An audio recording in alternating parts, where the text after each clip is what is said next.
Greetings and salutations, and welcome to Channel 6.5 News. I am Benjamin Rodriguez, and I'm joined by my co-host, Annalise Latham. Our top story today is LGBTQ rights in the 2020 presidential debates. Watch this clip to learn more about the subject at hand. A study commissioned by the Department of Defense found my colleagues that the cost of providing medically necessary care to be very small. In fact, every year, the Pentagon spends 5 times more on Viagra than it does for transition-related care. Back to Channel 6.5 News. Today we are interviewing Michael McMillian from the LGBTQ Center in South Bend, Indiana, on his thoughts on LGBTQ rights. How do you feel about LGBTQ discrimination in the workplace? In the workplace, LGBTQ folks, they are not a protected class. So, for example, in Indiana, there are no protected sexual identity and gender identity are not protected classes. So, if you are applying for a job or you are trying to get a job, you can potentially be discriminated against due to your identity unless you are living or working in a place that does have some sort of human rights ordinance. So in South Bend, we do have a human rights ordinance that does protect sexual identity and gender identity.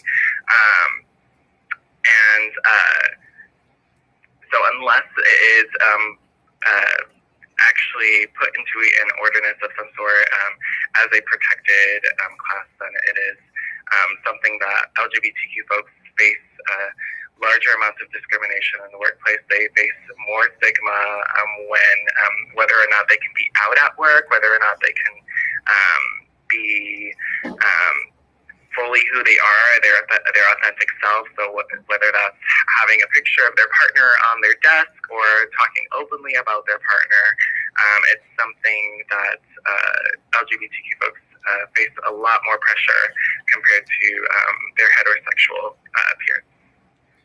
Interesting. What is the most critical issue regarding LGBTQ rights for the 2020 presidential candidates? So, for this coming cycle, I think what would be nice to see some candidates talking about, kind of how I mentioned earlier, is to have some sort of human rights ordinance, including gender identity and sexual identity as a protected class in a civil rights ordinance. So whether someone is transgender, lesbian, gay, bisexual, these are things, again, that are not protected on a federal level. So we see examples of people who are asked to leave establishments, they're not able to order cakes, they're not able to order pizza because of their sexual orientation. We're seeing trans folks who are not being able to get their gender identities, their markers changed on their identification. These are things that folks are struggling with. They're things that should be talked about, and we need real solutions if we're going to reach true equality where everyone has, everyone is being seen and heard. So, well, thank you. Thank you for taking the time to talk with us. Awesome. Thanks so much for calling. Back to you, Annalise, in the newsroom. Welcome to Channel 6.5 News. As you know, I'm Annalise Latham, and our top story today is LGBTQ rights in the 2020 presidential debates. On our channel, we like to see both sides of an argument. So, on the other hand, it very specifically says in the Bible that homosexuality is a sin. In 1 Timothy, it says, "We know that the law is made not for the righteous, but for the lawbreakers and the rebels, for the unholy and the irreligious, for the ungodly and the sinful, for those who kill their mothers and their fathers, for murderers, for the sexually immoral, and for those practicing homosexuality." In Leviticus it says, "A man shall not lie with a male as with a woman. It is an abomination. If a man lies with a man as with a woman, they have both committed an abomination and shall surely be put to death. Their blood is upon them." You could say that because God made Adam and Eve, relationships should be composed of a man and a woman, not of a man and a man, nor a woman and a woman.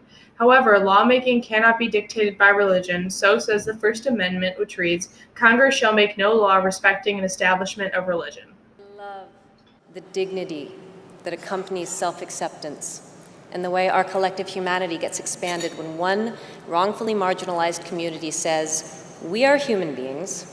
There is enough room here for all of us, period.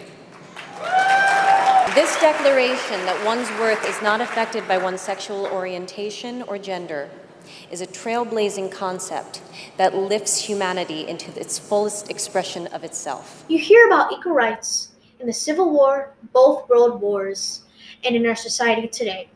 You hear about children waking up in the morning with one of our parents gone. You hear about people getting shot in the street because of the color of their skin. You hear about immigrants being denied safety in a country made by immigrants. You hear about discrimination because of gender, sexuality, race, or religion. Common courtesy isn't exactly common anymore.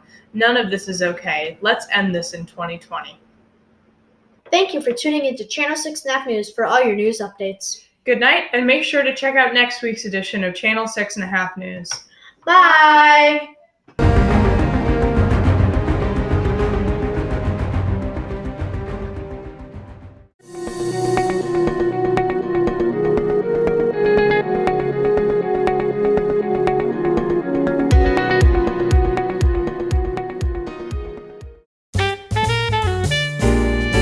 I'm Benjamin Rodriguez, and this is my co-host. Wonton Brex. Story today is LGBTQ.